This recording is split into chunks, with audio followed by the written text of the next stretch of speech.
Hey, how's it going, everybody? You guys having a good time? Yeah. I went to Walmart yesterday and kind of realized something.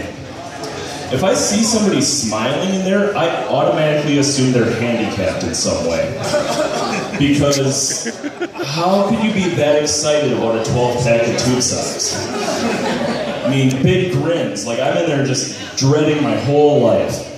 I went to Walmart one time and was getting my deodorant, and the deodorant that I get was on the bottom shelf, and as I reached down, some old guy was standing there and he farted directly on my face.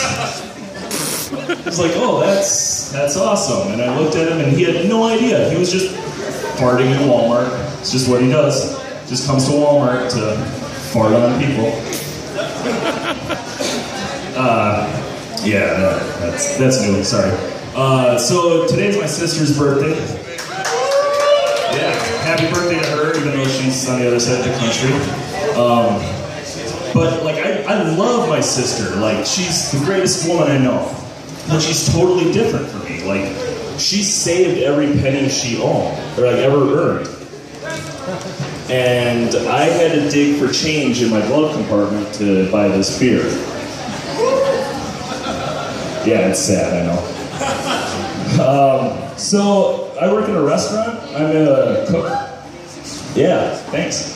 The thing about being a cook is there's always these hot waitresses running around. Like, really hot girls. Like, the one girl that I work with, she's like so hot that I'm pretty sure two guys weird scienced her in their basement on the computer.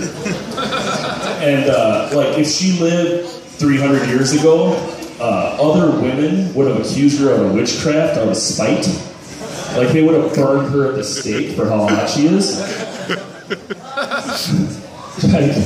Like, this girl's so hot that I could have one of those face ripper monkey incidents, and, or no, she could have it, sorry. Let's start that over. So this girl's so hot, she could have one of those face ripper monkey incidents, and I'd still need to lose 40 pounds and win the Powerball to get her phone number. That worked a little better when I said it right.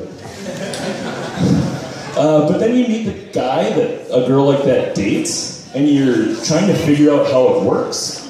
You're like, wait a minute, like, that guy is a chump and you're hot. How does that work? Like, is he some type of Make-A-Wish Foundation kid? That, like, he doesn't have that much time left and you're gonna make the last 3 months work for him? Like, does this guy, you date him for 3 months and you qualify for 401k and health insurance? Like, is that, you get benefits? I don't get it. But, so I bought an antenna for my TV. Well, I didn't really have much of a choice. The neighbors moved and took the Wi-Fi with them, so I've been watching a lot of PBS. You know, there's a lot of how-to shows on PBS. I'll find myself sitting there getting stoned watching the woodworking show. And I convinced myself that I could build a cabinet. They kept telling me it's not as hard as it looks, it's super simple, and it seemed really simple. So I'm sitting there trying to figure out how I can build a workshop in my one-bedroom apartment.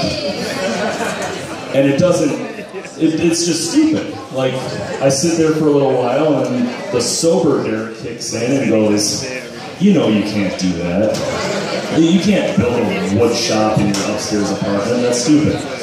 That'd be like watching 50 Shades of Grey and building a sex dungeon in your house. You wouldn't do that, Derek. No, that's all just a joke. I've never seen that movie, but I do have a sex dungeon.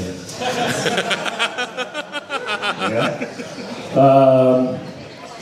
Yeah, I don't really have anything else to say, so I'll just remind you that I'm not Richard Pryor, but I have set fire to myself while doing drugs.